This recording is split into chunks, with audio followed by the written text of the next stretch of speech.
Hey, what's up everyone? William here with AR15.com. So today I want to do a review video of a Dead Air Silencers Sandman K. So this is a very short suppressor from Dead Air. It's like 5 1/4, I think, inches long, 5 1/8. And you know, if you count the break, they say it only adds 2 point some, about 3 inches to the muzzle of the gun. So before I get too much into the suppressor, I would just like to point out that Dead Air's marketing game is like really on point. The logo, the slogans, the way that they present the packaging and the way that they present their products and everything is really good. All right, so getting into the box here, you can see that they do the normal. They give you a sticker like a lot of companies do. Like I said, very cool logo. Some shims here to index the brake or mounting device and therefore indexing the can. Instruction booklet. Like I said, see, turn up the silence. I mean, these guys are good, man.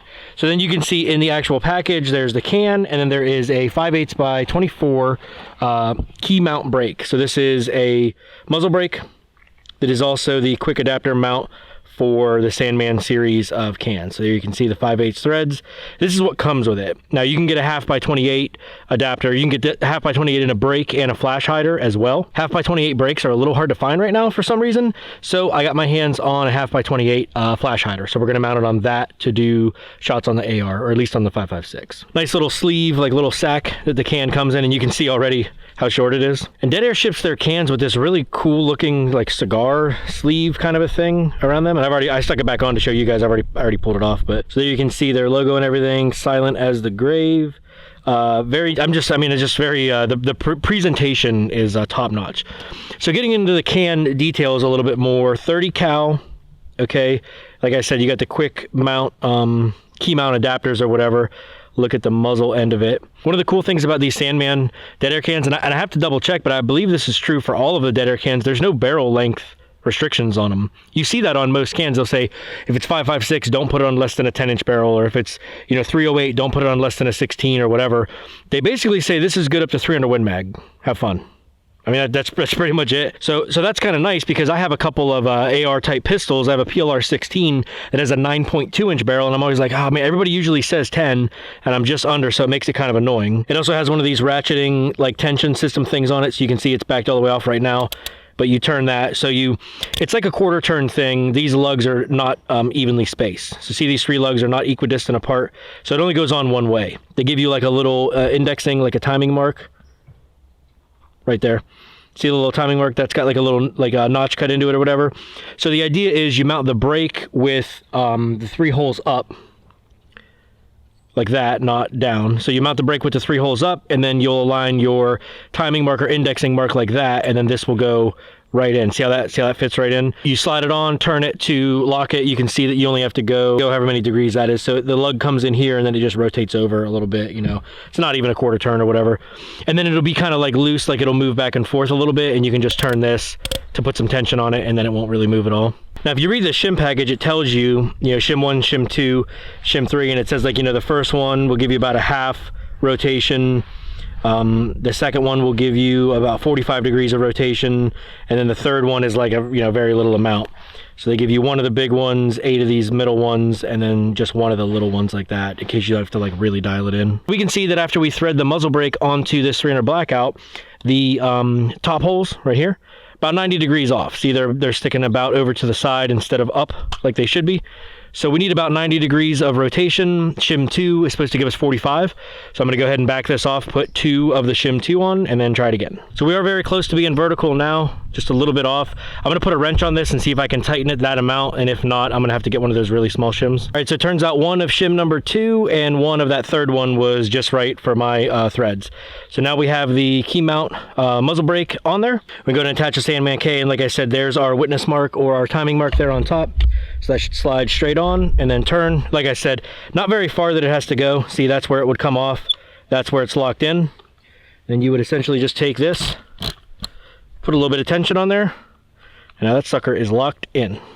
So there's kind of what it looks like on the 10-inch 300 blackout. So I guess let's take some shots. Now I've got a hybrid, Silencer Co. hybrid laying here on the table to kind of do some comparisons to, but I think we'll do some subsonic 300 blackout first, and then kind of go from there, work our way up, do some 308 and some of the 5.56. All right, so once again, here is a look at the Sandman K on this 10.5-inch AR. 220 grain subsonic 300 blackout. Probably about as quiet as it's going to get today, except for the bolt gun. So let's take a couple shots here and see how it sounds.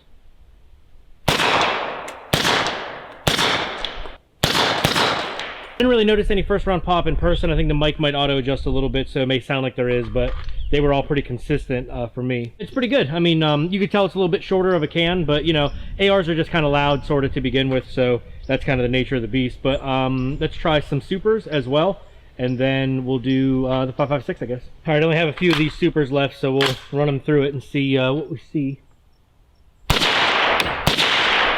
Here's a Sandman K on a 16-inch AR. Very easy to swap over. You know, like I said, you loosen that tension, pop it right off the other mount, slid it right onto the flash hider, and it kind of makes it look a little smaller, you know, because on that little gun, it almost looks like it fits, but on this carbine, you know, it makes it look a little bit smaller. So, 55 grain ball. Take a shot or two. I have no ears on right now, and typically this is not very fun for me to shoot ARs, especially in 5.56 without ears, even with the can. So let's try one and see what we get.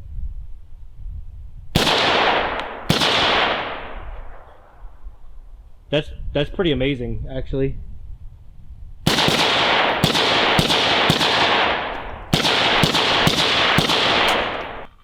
Now it's got a little bit of heat in it now. It's like it's right on the edge. I mean, it's right there where I think if it was just a little bit louder, I would be like, no, I can't do it. And honestly, this 300 blackout supers out of that short barrel, those actually made my ears ring a little bit. But this is not. I mean, that's pretty amazing, I think, for that short of a can. I'm actually a lot more impressed with it than I thought I would be. Because, you know, the volume of the can, like the internal airspace of the can is like really important in being able to effectively suppress. But man, that's pretty cool. We got it mounted on the Remington 700, and that just looks sweet, doesn't it? Kind of just a compact bolt action gun, you know. Smaller scope, 16-inch barrel, short can. I think that looks fantastic. Start with some supers in 308. Shouldn't be too bad out of a bolt gun.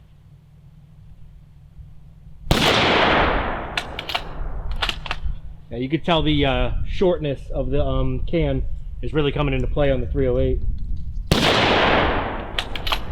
Second shot was a little bit quieter though.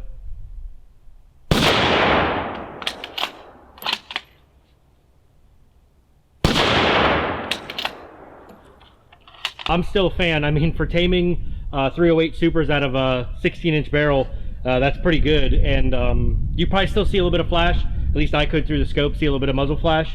But my ears were not ringing. And to me, that was quieter at my ear than the subsonic 300 blackout was out of the AR. I actually have some 220 grain subsonic 308s. So that should be pretty cool out of this bolt action. Let's see how these sound.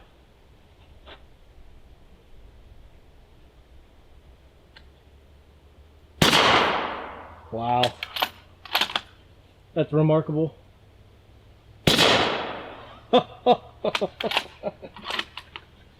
Oh man,